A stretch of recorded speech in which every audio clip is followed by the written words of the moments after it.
my channel. This is my new channel, Story Light in KSA, berisi tentang cerita hidup di KSA. Bukan cuma tentang saya, tapi akan ada juga nantinya guest yang aku undang untuk ngobrol tentang cerita hidup mereka di Saudi Arabia. So, video ini adalah video pembuka di mana saya akan bercerita tentang kenapa dan bagaimana saya bisa berada di Saudi Arabia. Saya adalah perawat, lulusan Akademi Keperawatan Aisyah Bandung, yang sekarang berubah nama menjadi Universitas Aisyah Bandung.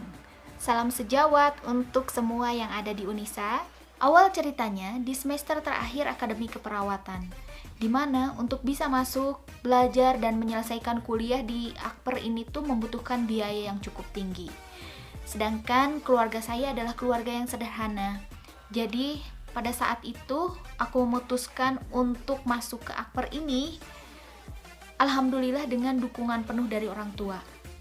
Saya sangat menghargai dukungan support dari ayah saya yang sampai rela untuk menjual rumah kesayangan kami hanya untuk membiayai kuliah saya. Karena biaya kuliah yang cukup besar itu, makanya ayah saya memutuskan untuk meminta bantuan kepada paman untuk menambal kekurangan biaya kuliah yang tidak bisa beliau cover lagi. Makanya di semester terakhir itu saya benar-benar berpikir bagaimana caranya saya bisa melunasi hutang ke paman saya. Kalau dilihat dari segi gaji perawat di Indonesia itu masih sangat minim bila dibanding dengan negara yang lain. Tapi biaya kuliah kita itu mahal. Nah, pada saat itu saya berpikir, kalau terus-menerus saya bekerja sebagai perawat di Indonesia, akan berapa puluh tahun saya bisa melunasi utang saya kepada paman. Jadi, saya mencari informasi untuk bisa bekerja ke luar negeri. Singkat cerita, pada saat itu rencananya memang bukan Saudi Arabia.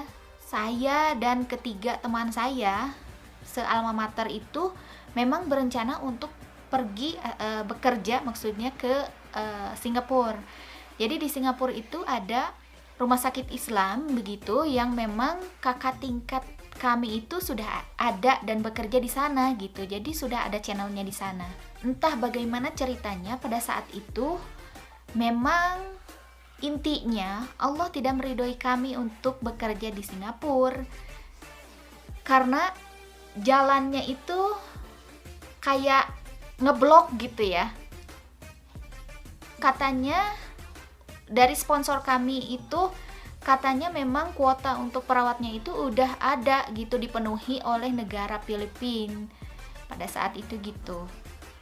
Jadi ya udahlah, saya melanjutkan lagi bekerja di salah satu rumah sakit besar di Bandung juga. Dan satu hari tanpa disangka saya mendapatkan kabar yang baik dari teman saya. Jadi dia pergi ke Dinas Kabupaten Bandung untuk nganter keponakannya atau siapa, pokoknya saudaranya.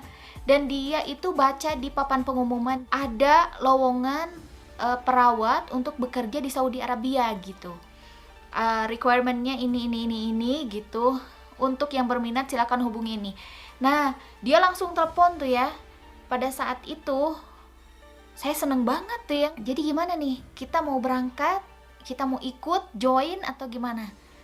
Kata dia ayo aja gitu kan.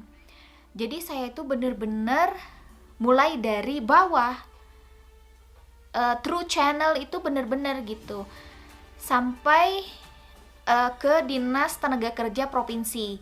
Nah dari situ kami disalurkan ke PT Amri. Jadi saya itu nggak tahu menahu ya tentang PT Amri sebelumnya. Jadi pada saat di Disnaker Provinsi itulah saya tahu ada PT yang memang, atau kita sebut agensi ya, yang memang menyalurkan tenaga profesional ke luar negeri gitu. Alhamdulillah semua tesnya lulus, lancar, dan saya mendapatkan penempatan di Provinsi Al-Baha, di mana ketika kami melihat ke peta Saudi Arabia di mana Al-Baha itu tidak ada guys. Pada saat itu kita mulai bingung ya. Waduh gimana nih? Kita ditempatkan di Al-Baha tapi kita nggak tahu Al-Baha itu berada di mana letaknya gitu. Tapi ya berbekal dengan niat yang kuat Biiznillah, insya Allah bisa.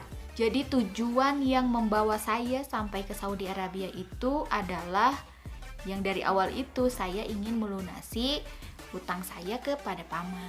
Selebihnya itu adalah bonus ya untuk saya ketika saya bisa umroh, hajian, seperti itu. Alhamdulillah. Ngemeng-ngemeng tentang Al-Baha. Al-Baha itu adalah kota di bagian barat Saudi Arabia, di mana ditemukan banyak forest di sini yang bisa jadi objek wisata gitu. Susah banget sih mikirnya. Di sini ada 2 musim, ada musim panas dan musim dingin. Jadi Al-Baha itu ibaratnya kalau di Indonesia itu seperti Bogor ya, atau Bandung yang dikelilingi gunung juga, forest seperti itu. Jadi hawanya lebih sejuk ya dibanding kota-kota yang lain gitu. Dan sekarang ini di Al-Baha masih musim dingin dan kadang agak ekstrim ya cuacanya, bisa berkabut yang sampai tidak bisa kelihatan apa-apa gitu di jalan, dan mungkin bisa hit suhu 0 derajat karena di kaca mobil juga membeku ya. Tapi di kota yang lain, di Tabuk itu bisa jadi minus karena turun kayak salju juga di mereka gitu. Sambutan warga Saudi kepada perawat Indonesia itu cukup tinggi ya, karena mereka suka kepada perawat-perawat yang beragama Islam, dimana mereka juga tahu Indonesia itu adalah the biggest country with Islam people. Untuk teman-teman sejawat yang ingin bekerja ke luar negeri, mau ke Saudi Arabia ataupun ke negara-negara yang lain, satu poin yang harus kalian fokuskan adalah bahasa. Skill kita di keperawatan itu bisa diadu guys dengan negara-negara yang lain, cuman bangsa kita, perawat dari bangsa Indonesia itu kekurangannya bahasa guys. Karena kita kan tidak biasa ya memakai bahasa Inggris gitu ya. Kalau di Indonesia kan ada yang ngomong bahasa Inggris sedikit, Allah belagu gitu kan. Padahal mungkin dia itu lagi belajar gitu kan. Tapi memang kata kalian ngomong mah gampang, prakteknya mah susah. Ya iya, bahasa itu memang harus praktek guys. Memang harus praktek, harus ngomong. Percuma baca doang, gak ada prakteknya, gak akan bisa. Partner kami kerja di sini di Saudi Arabia diantaranya ada negara Filipina, India. Kenapa saya bicara 2 negara ini? Karena memang di Saudi Arabia kedua negara inilah yang paling besar mengirimkan tenaga keperawatan, tenaga medis mereka ke negara Saudi. Apa sih yang saya dapatkan di sini? Satu, selain gaji yang jauh lebih besar dibanding di Indonesia, alhamdulillah. Yang keduanya kami bisa umroh dan bisa juga hajian. Yang ketiganya kami bisa mengasah kemampuan bahasa kami dengan berkomunikasi ya dengan partner kerja. Keuntungan lain yang saya dapatkan dari bekerja di luar negeri adalah mental saya menjadi tambah kuat guys, karena kami bekerja di sini bersama partner dari multiple nationality ya. Jadi saya belajar dan bekerja bersama orang-orang dengan berbagai latar belakang, dengan berbagai karakter. Jadi mau tidak mau, untuk bisa survive di sini kita harus fight. Ya kan? Makanya mental juga terasah jadi lebih kuat. Indonesia adalah negara besar dengan beragam agama, suku, dan budaya. Tapi tetap kita masih bisa menghargai, menghormati satu sama lain. Itu yang ditanamkan oleh orang tua kita kepada kita. Itu juga kunci sukses kita bisa bekerja ke luar negeri. Makanya di sini banyak orang dari negara lain yang mau berteman dengan Indonesia. Karena orang Indonesia itu lebih nerimo, lebih ramah, ya, lebih baik. Jadi ngebagus-bagusin orang Indonesia. Tapi memang tidak semua orang seperti itu. Kebanyakan ya yang terlihat oleh bangsa luar tentang negara kita, tentang bangsa kita adalah seperti itu. Tapi ada kerugiannya karena kita nggak bisa ya setiap hari bersama-sama dengan keluarga, itu pun hanya sebatas video call doang. Dan di sini tuh untuk wanita, gerak, aktivitas, produktivitas kita itu terbatas. Seperti saya di sini, karena saya pegawai pemerintahan, bisa dibilang di Indonesia pegawai negeri, jadi saya tidak bisa bekerja di luar profesi saya. Tidak seperti di Indonesia kan. Kalau di Indonesia, oke, saya bekerja di rumah sakit A, tapi setelah saya bekerja di rumah sakit A, saya bisa bekerja di rumah sakit yang B, gitu kan. Ya kalau misalnya badan kita memang fit, bisa gitu, bisa mengerjakan semuanya, why not? Kalau di Indonesia kan seperti itu. Tapi kalau di sini tidak bisa. Kalau cuma satu instansi, itu aja. Tidak bisa mengerjakan atau bekerja di instansi yang lain, gitu. Apalagi jauh melenceng di bidang yang lain. Dari Indonesia, kami dibekali bahasa Inggris, tidak dibekali bahasa Arab.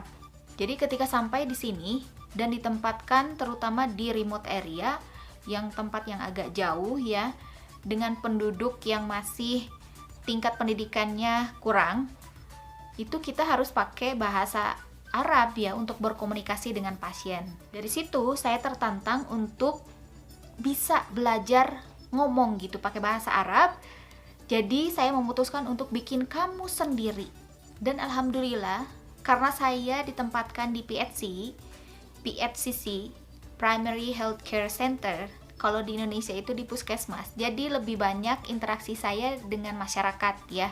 Alhamdulillah setelah 1 bulan saya bisa menggunakan bahasa Arab ya dari kamus yang saya bikin tadi. Jadi kuncinya ketika perawat yang lain yang beragama non-muslim aja bisa berbahasa Arab, kenapa saya tidak? Gitu. Kekurangan yang lain adalah di sini saya sudah sekian tahun tidak membuka buku. Jadi update teori-teori keperawatan itu mungkin sudah agak down ya. Perlu di-upgrade lagi nih. Selama masa pandemik ini, negara Saudi Arabia terus meningkatkan sistem security-nya ya. Sistem pengawasan untuk menekan jumlah kasus COVID-19. Peraturan terbaru dari Saudi Arabia yaitu semua masyarakat yang berada di negara Saudi Arabia harus punya aplikasi yang bisa diinstal melalui HP. Ada aplikasi Tawakalna di mana di situ akan tertulis ya, terdeteksi siapapun yang sudah pernah terinfeksi oleh COVID-19.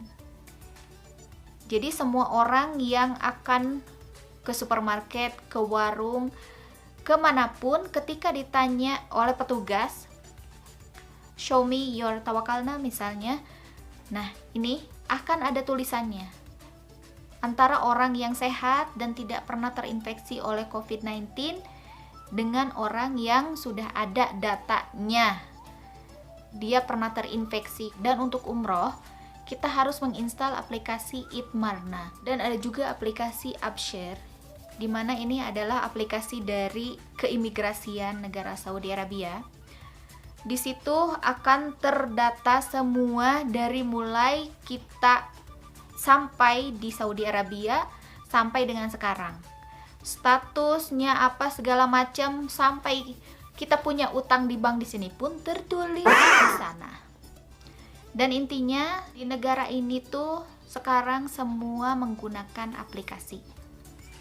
Teknologi sudah mulai meningkat, apapun melalui online. Dan tadi guys, saya mendapatkan informasi dari teman di grup Facebook di KBRI Riyadh bahwa ada pengumuman Saudi Arabia akan melakukan uji coba sistem peringatan dini atau early warning system bila terjadi perang atau situasi darurat emergency, berupa pesan SMS dengan nada dering khusus dan getaran HP yang terjangkau jaringan telepon. Dan uji coba ini akan dilakukan secara beragam dengan jadwal sebagai berikut. Di Provinsi Riyadh itu akan diuji cobakan pada tanggal 15 Februari hari ini dan 16 Februari pada pukul 18. Terus di Provinsi Timur tanggal 17, Provinsi Hail tanggal 18, Provinsi Mekah tanggal 19 dan 20. Semuanya di pukul yang sama, pukul 16. Kemudian Provinsi Asir tanggal 21 Februari dan Provinsi Al-Baha tanggal 22 Februari. KBRI Riyadh menghimbau semua WNI di wilayah yang disebutkan di atas untuk tetap tenang, tidak panik, serta mengikuti arahan dan peraturan yang ditetapkan oleh otoritas Arab Saudi terkait dengan rencana uji coba tersebut. Kita sama-sama berdoa, semoga kita semua selalu dalam lindungan Allah Subhanahu wa Ta'ala, dihindarkan dari situasi-situasi emergensi apapun, terutama perang, dan kita bisa pulang ke Indonesia dengan aman, selamat, tidak kurang sedikit apapun. Amin ya robbal alamin. So guys, segitu dulu deh cerita tentang hidup saya di Saudi Arabia. Karena udah dari tadi nih ngomong terus, udah seret nih ya, mau minum dulu. Kalau kalian punya request ataupun komen apapun, tulis komentar kalian di kolom komentar, oke? Dan bantu support channel ini untuk lebih berkembang dengan cara like, share, and subscribe. Terima kasih banyak. Semoga kita bisa berjumpa di video yang selanjutnya. Bye. Assalamualaikum warahmatullahi wabarakatuh.